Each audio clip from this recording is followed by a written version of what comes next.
প্রবাসী কোলবালিশটা বুকের মধ্যে নিয়ে ঈদের দিন আর রাত্রে কান্দে আর বলে, মালিক আমাদের মতো কপাল পোড়া এই জমিনে কেউ নাই।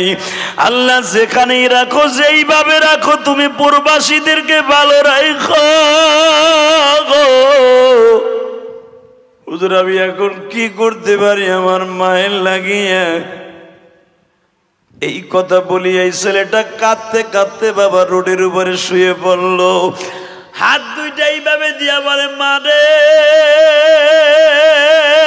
মা,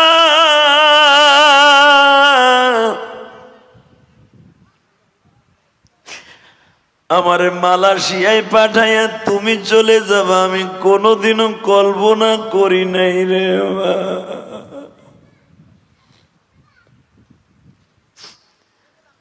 বাজানরে, পৃথিবীতে যদি কষ্টের পাহাড় বুকে নিয়ে কেউ বসবাস করে এই জমিনে, তারা হলো একমাত্র প্রবাসী ভাইরা। ওই প্রবাসী ভাইদের মতো কষ্ট এই জমিনে কেউ নাই রে। প্রবাস জীবনটা একমাত্র জীবিত লাশের মতো পড়ে থাকে বাবা। সারাদিন কাজ করিয়া যখন বালিশটা মাথায় দিয়ে আমার প্রবাসী ভাইরা রাত্রে ঘুমাইতে যায়, ঘুমাইতে গেলেই যদি বিয়ে করে থাকে, ছেলে মেয়ে হয়, ছোট বাচ্চার কথাটা মনে পড়িয়া যায়, বিবির কথা মনে পড়িয়া যায়। যদি বিয়ে করে না থাকে, মায়ের কথা মনে পড়িয়া যায়। মায়ের চেহারাটা চোখের সামনে ভাসি আর বলে, মা গো মা, এই প্রবাসে থাকি মা, তুমি কেমন আছো জানি না গো মা।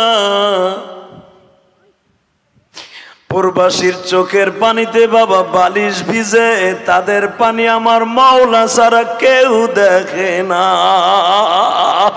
এ টাঙ্গাইলের যুবক ভাইরা, তোমরা যারা বিদেশ থাকো তোমরা বুঝবা, এই যে কোরবানি যায়, ঈদ যায়, কোরবানির টাকা ঠিকই পাঠায়, বাবারে গরু কেনার টাকা ঠিকই পাঠায় দেয়, কিন্তু প্রবাসীর কপালে এক টুকরা গোশ হয় না বাবা।